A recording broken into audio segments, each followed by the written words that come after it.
اور کیونکہ جان بوجھ کر نہیں کیا. اگر جان بوجھ کر ایسا کیا ہوتا تو پھر کفارہ بھی لازم ہوتا. اچھا اس صورت میں کیا ہے, کیا فقط قضا لازم ہے اور کفارہ نہیں. نمبر 3, تیسری جو صورت ہے قضا اور کفارے کی وہ ہے عمدن یعنی جان بوجھ کر.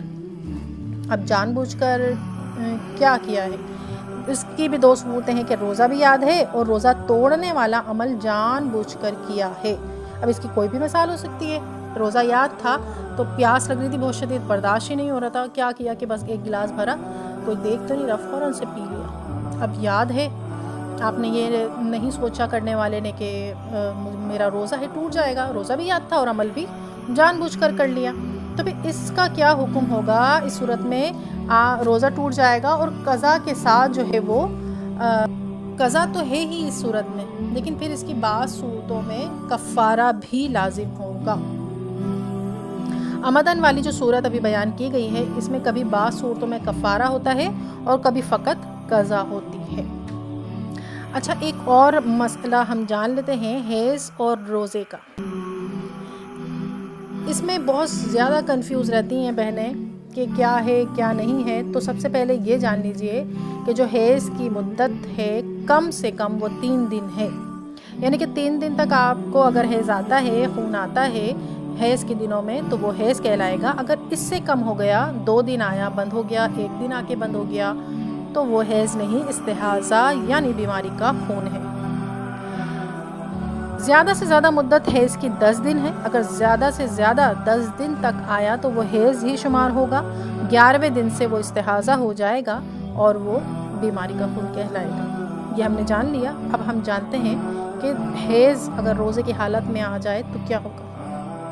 سحری کا کم از کم اللہ اکبر کہنے کی مقدار وقت مل گیا, اس صورت میں اب روزہ رکھنا واجب ہوگا. یعنی کہ جب ہم پاک ہو گئی اور آپ دیکھ رہی ہیں کہ سفیدی آ چکی ہے اور سحری میں آپ کو اللہ اکبر کہنے کی مقدار وقت ملتا ہے تو اس صورت میں آپ کو روزہ رکھنا واجب ہو جائے گا, کیونکہ اب آپ کو سفیدی آ چکی ہے. وقت نہیں ملنے کی صورت میں کیا ہوگا کہ اگر مسلسل بلیڈنگ ہو رہی ہے تو پھر اس صورت میں روزہ رکھنے کا وقت بھی نہیں ملتا, تو پھر اس دن روزہ واجب نہیں ہوگا. لیکن اگر آپ دیکھ رہی ہیں کہ رات سے نہیں آیا ہے اور آپ نے سحری میں اٹھی, آپ نے اللہ اکبر کہا, اتنا وقت آپ کو مل گیا اور نہیں آیا, تو پھر روزہ رکھ لیجئے.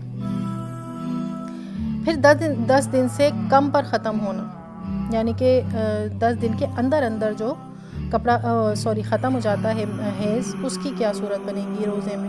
سحری میں اتنا وقت ملا کہ کپڑا پہن کر اللہ اکبر کہہ سکتی ہیں, یعنی کہ غسل کر لیا, غسل کر کے کپڑے پہنے اور اللہ اکبر کہہ لیا, آپ کو اتنا وقت مل گیا تو آپ اس دن کا پھر روزہ رکھیں گی, آپ پر وہ روزہ رکھنا فرض ہوگا.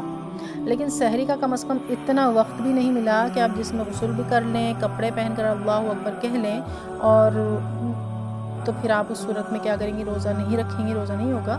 لیکن آپ کو روزہ داروں کی طرح رہنا ہوگا, افضل ہے. اچھا پورے 10 دن پر جن کا حیض ختم ہوتا ہے, جن کا میں نے بتایا کہ پورا 10 دن ان پر حیض ختم ہوا ہے, تو وہ ان کو صرف اللہ اکبر کہنے کی مقدار کا وقت اگر انہیں مل جاتا ہے تو پھر وہ روزہ رکھیں گی. تو اس کی کس طرح سے مثال ہے, اس کو اس طرح سمجھیے کہ آخری 5 منٹ ہیں سحری کے, اور آپ نے محسوس کیا کہ اب میں پاک ہو چکی ہوں, سفیدی آ چکی ہے. سفیدی کس طرح سے آپ کو میں سفید رتو بتائی تھی, ٹھیک ہے, اور 10 دن میں آپ 5 ہوئیں پوری, تو 10 دن میں 5 منٹ رہ گئے ہیں اور اللہ اکبر آپ کہہ سکتی ہیں, تو آپ روزہ رکھنا آپ پر واجب ہو جائے گا. یعنی آپ کو پھر اگر سحری میں پھر ٹائم بھی نہیں بچا, صرف سحری میں 5 منٹ رہتے ہیں اور ختم ہو جائے گی سحری, اور آپ نے دیکھا کہ سفیدی آ چکی ہے, تو پھر اس دن کا آپ روزہ رکھیں گی, چاہے بغیر سحری کے رکھنا پڑے, کیونکہ ٹائم نہیں ہوگا سحری میں. اچھا دوسرے کی مثال, یعنی 10 دن سے کم پر ختم ہوا ہے, 7, 6, 5 ان دنوں میں ختم ہوا ہے, تو اس طرح وہ کیا کریں گی کہ اگر 5 منٹ سے پہلے بھی پاک نہیں ہوئی اور اللہ اکبر کہنے کا بھی وقت نہیں ملا, تو پھر نارمل سی بات ہے کہ وہ روزہ ان پر واجب نہیں ہوگا. صحیح. تو یہ تمام جو ہے مسائل آج ہم نے حیض کے بھی جانے ہیں اور کفارے اور قضا کے بھی جانے ہیں. انشاءاللہ حیض اور روزوں کے ضروری جو مسائل ہوتے ہیں وہ اکثر بہنوں کے ساتھ پیش آتے ہیں, وہ کنفیوز رہتی ہیں, انشاءاللہ وہ ہم اگلے لیکچر میں جانیں گے. دعا میں یاد رکھیے گا. السلام علیکم ورحمۃ اللہ وبرکاتہ.